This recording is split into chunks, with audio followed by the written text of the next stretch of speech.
समझेंगे। अब षटकर्म में आपने चार भागों को पढ़ लिया, जो षटकर्म के चार भाग थे, धोती बस्ती नेति नौली। अब वो आ गया पांचवा जो है त्राटक। अब त्राटक में एक टक देखने की बात है, टुकटुकी लगा करके एक टक देखना, आम भाषा में समझें।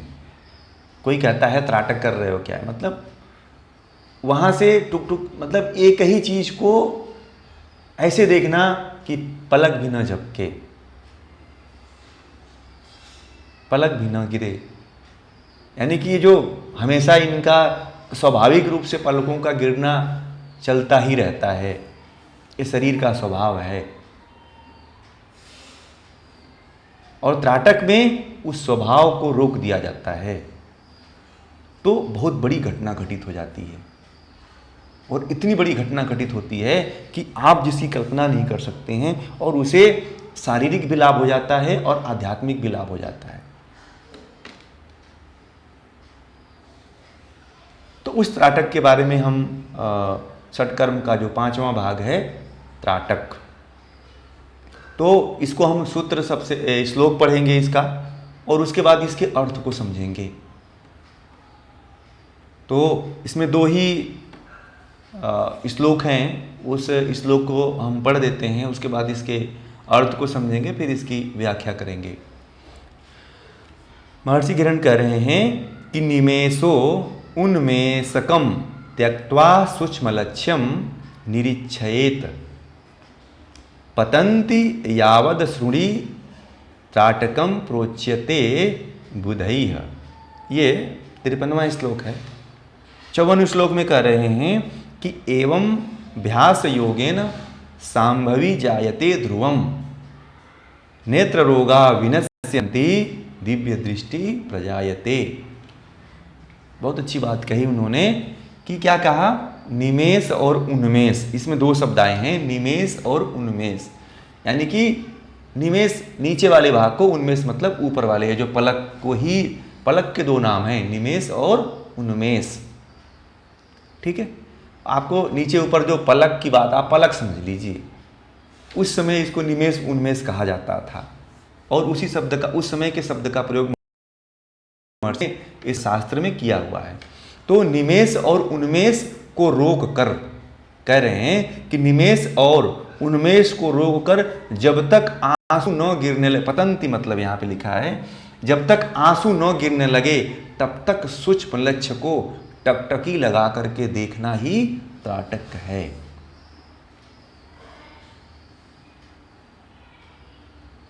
क्या करना है आपको, सामान्य भाषा में देखें तो दोनों पलकों को गिरने नहीं देना है, रोक लेना है। रोक करके एक कोई भी लक्ष्य ले लीजिए, ओम जैसे ओम शब्द है उसको प्रतीक बना लीजिए, और उस पे ही टकटकी लगा कर देखिए।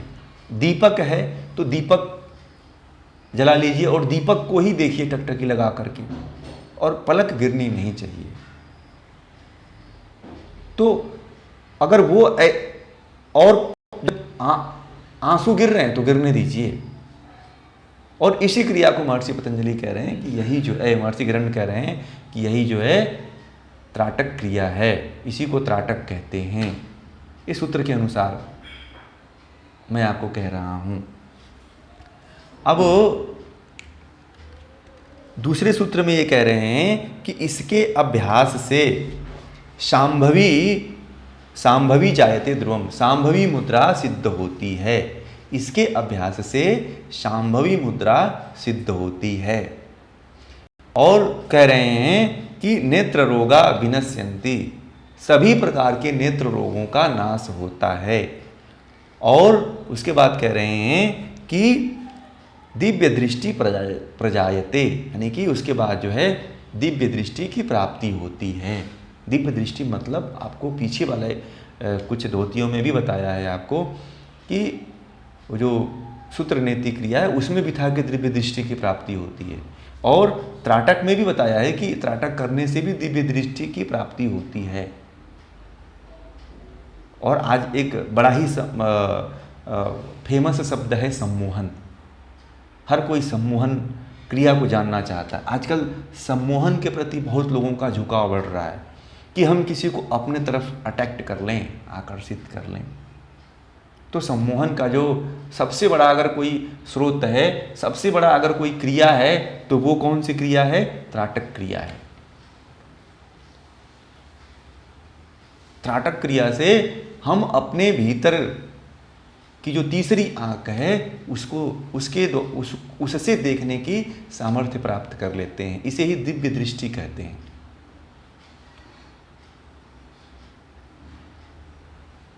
तो अब हम थोड़ा सा एक एक शब्दों को समझेंगे, निमेष और उन्मेष। अब इसकी व्याख्या करेंगे। आपको 5 मिनट लेंगे, आपको फिर दूसरे सत्र में चलेंगे। इसको 5 मिनट के अंदर ही हम समाप्त करने का प्रयास कर रहे हैं। तो निमेष और उन्मेष, एक पलक होता है, ऊपर का और नीचे का निमेष, ऊपर का उन्मेष। यानी कि नीचे ऊपर का जो पलक है इसको रोक देना, यानी कि अपने चेतना के द्वारा, अपने सेंस के द्वारा, अपने ज्ञान के द्वारा इसको रोकना है। और जब रोक देना है, इसको ऐसे रोकना है जैसे ऐसा नहीं है कि आप किसी यंत्र के द्वारा लगा करके रोकना है, नहीं, अपने भीतर से होना चाहिए, सेंस ज्ञान के द्वारा। कोई मशीन यंत्र का प्रयोग मत करिए रोकने के लिए। ये कोई यहाँ पे ऐसा टेप लगा के कुछ लोग चिपका करके प्रयास करते हैं, या कुछ ऐसे यंत्र का उपयोग मत करिए कि त्राटक का अभ्यास करने के लिए। स्वाभाविक होना चाहिए, नेचुरल होना चाहिए। और उसके सामने दीपक रख लीजिए, या फिर ओम का कोई प्रतीक चिन्ह बना लीजिए, या फिर कोई बिंदु बना लीजिए जिसपे आप टकटकी लगा करके देख सकें। बिंदु का विशेष ध्यान है, या तो कोई बिंदु रखिए या दीपक रखिए तो सबसे उत्तम है। और वो बहुत ज़्यादा दूरी पे भी नहीं होना चाहिए। जब त्राटक का अभ्यास करते हैं तो दीपक बहुत, या तो बहुत नीचे नहीं होना चाहिए या बहुत ऊपर नहीं होना चाहिए, दृष्टि के बराबर में होना चाहिए। एक ऐसे स्टैंड का उपयोग करिए जो दृष्टि के समानांतर आ जाए, और उसको तब तक देखते रहिए जब तक कि आंखों से आंसू न गिरने लगे। जब आंखों से आंसू गिरने लगता है तो फिर थोड़ा सा आंखों को बंद कर लें, आंसू को थोड़ा सा साफ कर लें। फिर जो है इस अभ्यास को बार बार दोहराएं। ये लंबी प्रक्रिया है। और जब आंखों के पलकों को आप रोक लेते हैं, देखिए शरीर में 2 ऐसी क्रियाएं हैं जो हमेशा चलती रहती है। एक तो हार्ट जो है हमेशा चलता रहता है, और सोने के बाद ही पलकें झपकना बंद होती हैं, बाकी तो चलती ही रहती हैं। सोते समय ही आंखों की पलकें नहीं ऊपर नीचे होती हैं, नहीं तो ये दिन भर चलती रहती हैं, दिन भर चलती ही रहती हैं। सोते समय बंद हो जाती हैं, आंख जब बंद होती है तो, या आंख बंद कर लिए तो, नहीं तो ये हमेशा चलती रहती है, ऊपर नीचे ऊपर नीचे ऊपर नीचे चलता रहता है।